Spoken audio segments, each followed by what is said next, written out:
aquí ahora venimos a la parashá de esta semana, Kitexe, cuando salgas.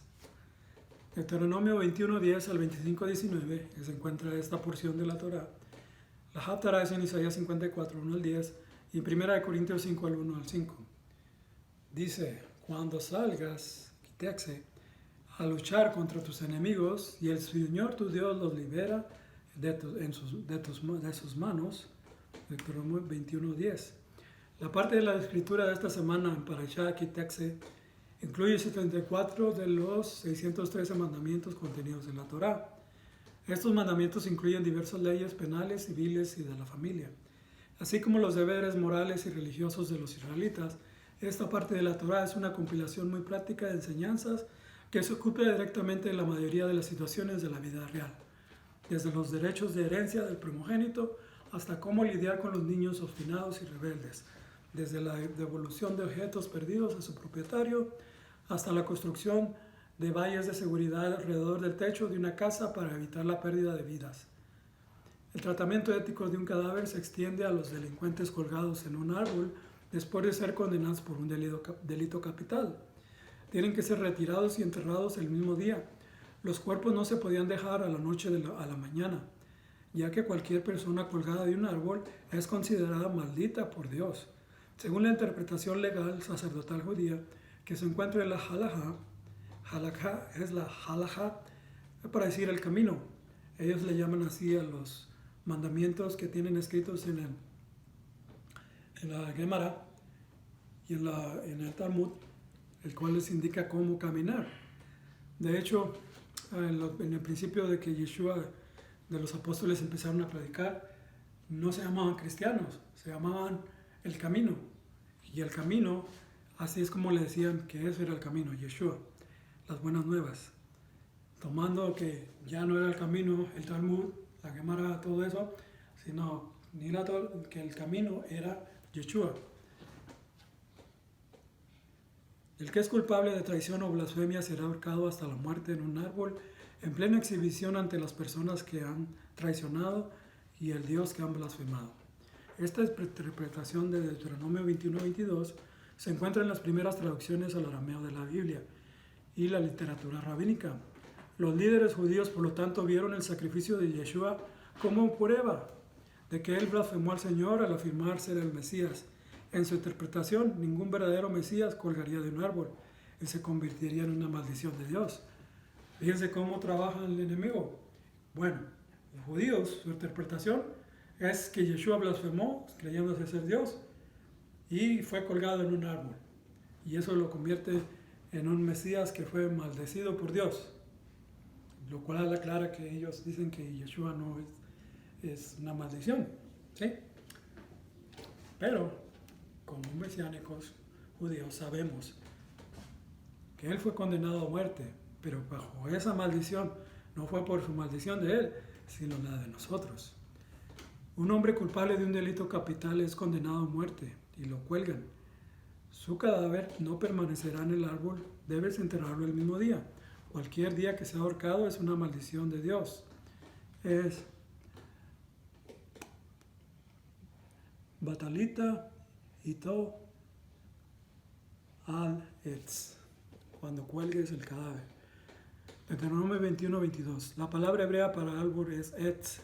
La frase colgarlo en un árbol se refiere a la muerte como resultado de colgarlo en un árbol o de mostrar un cadáver en un árbol después de su ejecución. Esta es menos a la parte la razón por la que un hombre rico llamado José pidió tomar el cuerpo de Yeshua de la estaca de ejecución a medida que se acercaba la noche.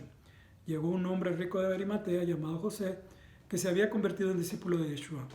A ir a Pilato pidió el cuerpo de Yeshua y Pilato ordenó que se lo dieran. José tomó el cuerpo, lo envolvió en un paño de lino limpio y lo colocó en su propia tumba nueva que había cortado de la roca. Mateo. Yeshua HaMashiach, Jesús el Mesías, se entregó a sí mismo por nosotros, redimiendo de toda maldad y para purificar por sí mismo a un pueblo que es suyo, ansioso por hacer lo que es bueno. Tito 2:13-14. Ahí el árbol, Yeshua se encargó de la maldición que estaba destinada a nosotros, aceptando el castigo por nuestros pecados y experimentando por primera vez lo que se sentía al ser separado de Dios, debido a la transgresión. Esto es lo que se refirió el profeta Isaías cuando escribió: Jurar él tomó nuestro dolor y llevó nuestro sufrimiento. Sin embargo, lo consideramos castigado por Dios, golpeado por él y afligido.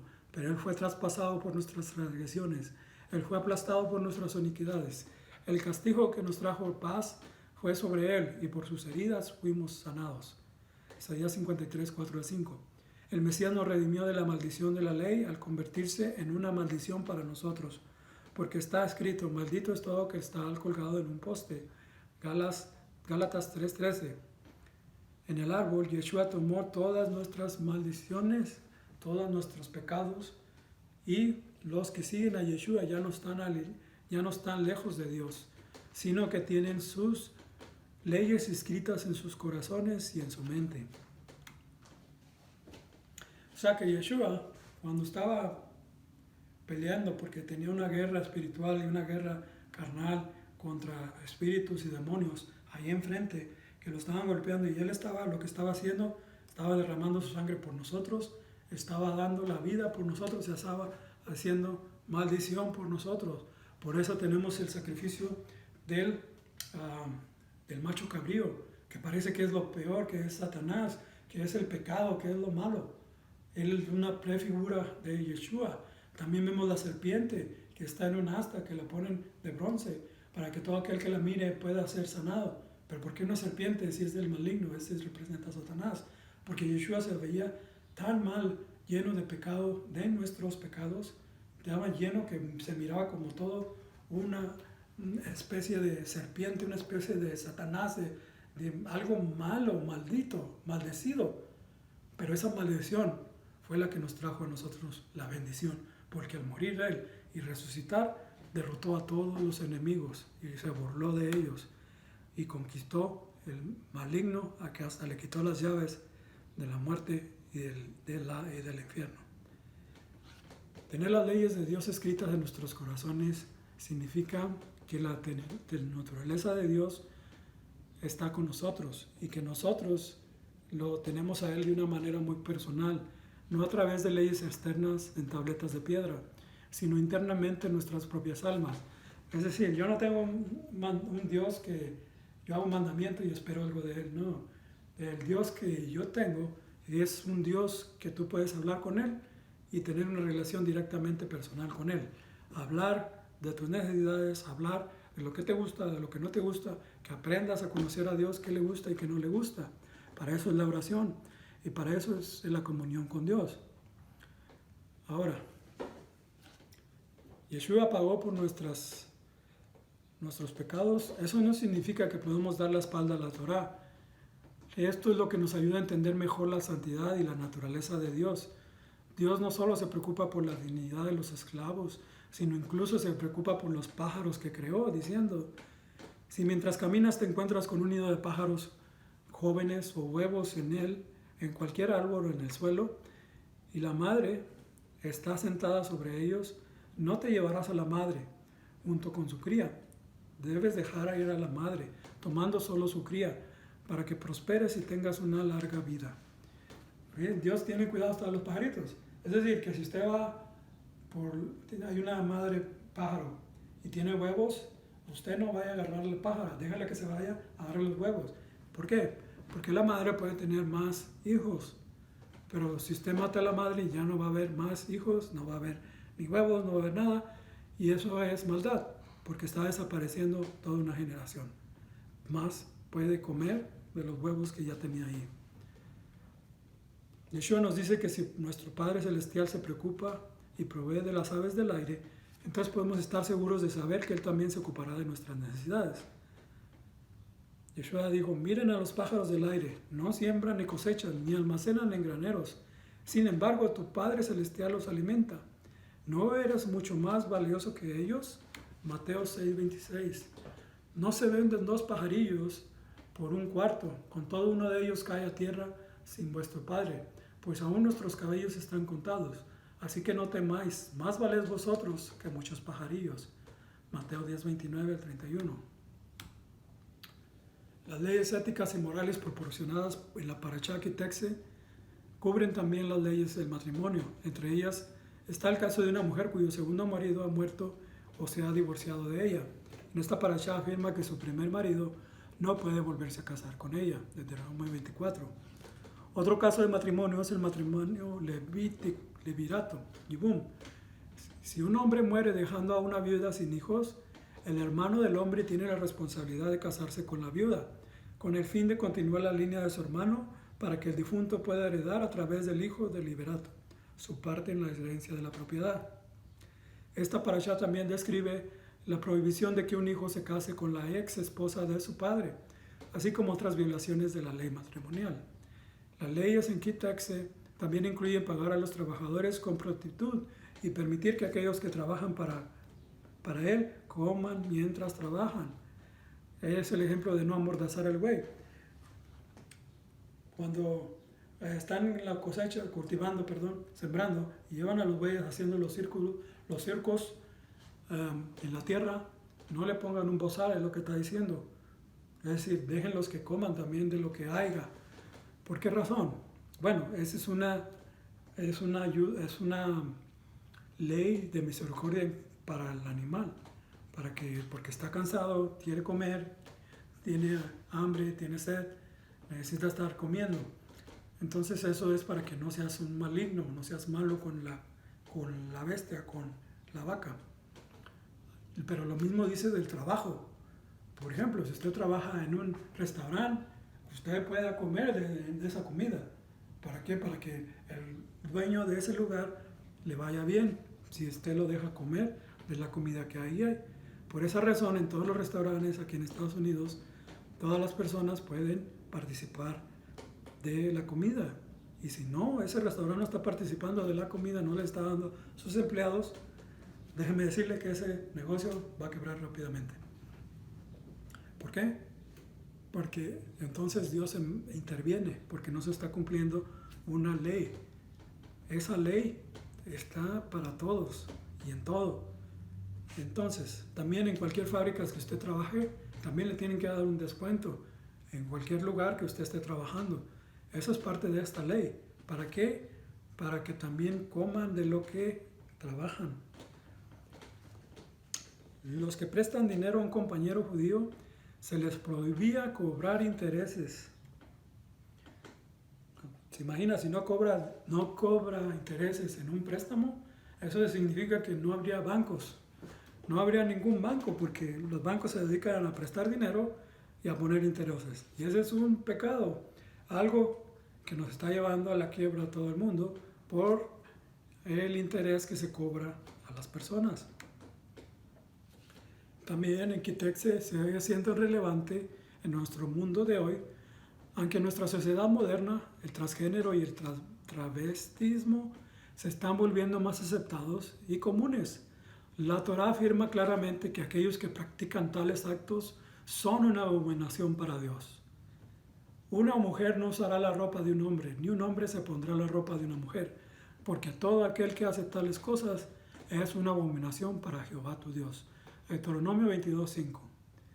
Parece que hay tanta confusión en nuestros días con respecto al género y la identidad sexual, y hasta ahora están inventando un tercer género. Es bueno tener la roca sólida de la palabra de Dios para mostrarnos qué es lo verdad. Porque el día de hoy se está confundiendo. Los niños que están haciendo, miran hombres con hombres, mujeres con mujeres, ya no saben ni qué. Pero la Torah, la Biblia, tiene lo que es la verdad. Así que no practique estas cosas. Y si las está practicando, arrepiéntase. Vuélvase al Dios, que Él viene pronto. A pesar de lo que algunos creen, las mujeres tradicionalmente son bien tratadas en el judaísmo. Incluso a una mujer cautiva extranjera se les respetaba, incluido el tiempo para llorar la pérdida de sus padres. La ley garantiza su dignidad y proporciona tratamiento ético y protección legal. Si notas entre los cautivos a una mujer hermosa y te sientes atraído por ella, puedes tomarla como tu esposa. Llévala a tu casa y haz que se afeite la cabeza, se corte las uñas y deje a un lado la ropa que llevaba puesta cuando fue capturada. Después que ella haya vivido en tu casa, haya llorado a su padre y a su madre durante un mes completo, entonces puedes ir a ella, ser su esposo y será tu esposa. ¿Se imagina? Esta ley está protegiendo a las mujeres cuando hay una guerra. Si la guerra, hay muchos heridos, la mujer, a alguien le gustó la mujer, pues la mujer se la puede llevar a su casa y aunque pierda a sus padres, la deja que esté en un mes en la casa comiendo, viviendo, llorando, en luto y todo, y después ya puede llegar a la mujer. Eso es misericordia para la mujer, porque la guerra pues no se pudo evitar. La guerra, Dios tiene guerras muchas veces y esto es inevitable, pero esta ley apoya a las mujeres. Si el hombre israelita decide que ya no la quiere como su esposa, debe permitir que se libere y no puede venderla como esclava a otro. Estos versos sobre las mujeres cautivas pasan a la esposa no amada y al hijo primogénito. En una situación de esposa múltiple, el hijo primogénito de un hombre nacido de la esposa no amada debe recibir su herencia de la porción doble. En otras palabras, el padre no puede dar su derecho de nacimiento al hijo de la esposa amada. Es decir, que si amaba más a una, tenía varias esposas, 2 esposas, amaba a una, la otra no la quería, tenía hijos con los dos, no podía darle, los hijos le tenía que dar el doble siempre al primogénito. Si, aunque no amara a esa esposa, a su hijo le tenía que dar doble porción. Siempre al primogénito se le daba la doble porción. Los versículos de esta porción de la Torá sobre la herencia y la victoria son para la batalla final de los tiempos. Según el judaísmo rabínico, el Mesías, Mashiach, librará la guerra contra los enemigos de Israel y tendrá éxito en la batalla. Sabemos que se acerca un día en el que todas las naciones se reunirán para luchar contra Israel, pero Yeshua, el Mesías, luchará por Israel y obtendrá la victoria. Todo el botín de las naciones llegará a manos del pueblo de Israel. Ese día recibiremos de vuelta todo lo que el enemigo nos ha robado. Dios restaurará los años que las langostas y el enjambre han devorado. Joel 2:25. Y recibiremos una porción doble en nuestra tierra. Aleluya. En lugar de tu vergüenza recibirás una doble porción. Y en lugar de desgracia recibirás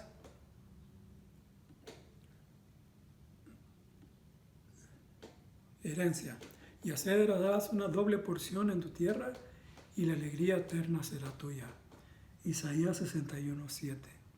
Como ven, la promesa del Señor tiene esperanza. Los judíos, los israelitas, los hijos de Dios, los que guardan los mandamientos y tienen el testimonio de Yeshua, recibirán una doble porción por ser los primogénitos, los primeros que trajeron la palabra del Señor. Y la tierra se devolverá la abundancia. Esperemos ese día con ansia cuando Dios establezca el milenio y podamos gozar de una paz por 1000 años. Shalom Aleichem, hermanos. Que sea la bendición esta para allá.